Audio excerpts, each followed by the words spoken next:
talking to yourself is good for you, so don't listen to what Lord of the Rings says about Gollum. Also, that's the only time I'm going to tell you not to listen to Lord of the Rings, because Lord of the Rings is great.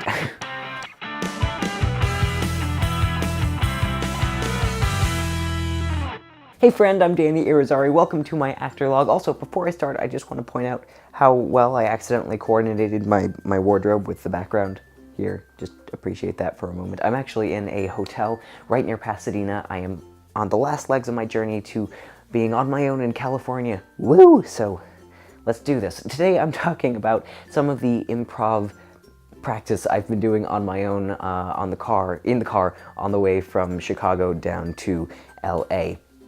One of the things that you can do when you're on your own in a car, or biking, or walking, or just sitting on the sofa by yourself, whatever it is that you're doing on your own, one thing you can do to practice your improv is to just start an improv scene with yourself, where you develop the characters and the storyline and practice saying yes and right there on the spot, everything off the top of your head. So you're not practicing with anyone else, just yourself, so you don't have anyone to correct you, but you also can just do whatever you really want to do. So you might have a scene that's something like, and Helga, you know, I've really wanted to see you for 4 years now, and you won't even come out of the attic.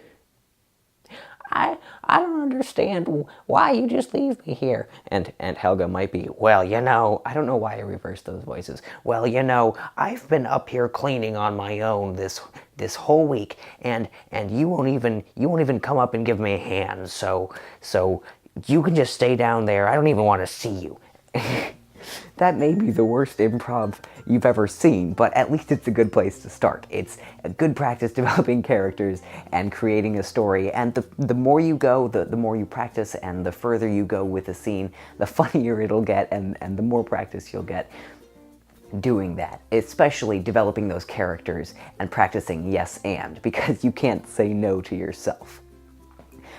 Another way this ties into the road trip that I've been doing is, along the way there have been a lot of weird road signs for different odd city names that I've come across. One of my favorites was, I think it was Peacock Wash.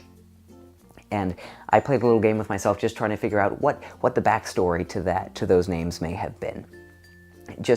I'm sure they're completely wrong, but they're fun things to just, the first thing that pops out of my head. My story for that one was a settler was coming to the town, and he was the poorest of the poor in the town, and everybody else said, you know, you've got to get on our level. You're making us look bad. So he tried to figure out how he could make himself look like he had more money. And he went to an old wise woman who said, oh yeah, well, here's a trick that you can do. You can go find a peacock anywhere you like, and take one of its feathers, and then just toss it in the wash with your clothes. And once you finish drying them and you pull the clothes out of the wash, they'll have bright colors, and you'll look like you spent plenty of money on your clothes. And he did it, and it worked, and everybody thought he was the coolest guy in town. Which is kind of the first thing that popped out of my head. And it was a fun story, and it was another good way to practice yes and a good way to come up with fun characters, and just practice getting rid of that filter. You know, you have that filter in improv that says, I gotta think of something clever. Not really. If you just keep trying, something interesting will pop out. Of course, the best way to practice improv is with friends, with a troupe. If you have a chance to do Second City or anything like that, definitely do it, because it's great practice. But if you're just on your own and you want to keep practicing, keep working on your acting skill, do that. Just start doing it with yourself. It's really good practice, and it'll help you just get more comfortable with saying whatever comes into your head. So I hope that helps. I hope you enjoyed this video, and I'm glad you were able to come along on the journey with me right up till the end. So if you have any questions, suggestions, or corrections, drop a comment, send me a message on Snapchat, Facebook, or Instagram. And also, if you don't know my Instagram, it's in the description, so go look at my Instagram. I look forward to seeing you in my next video. Thanks so much for watching. Danny.Irizarry, out. I'm just gonna go to bed, because it's late. Good night.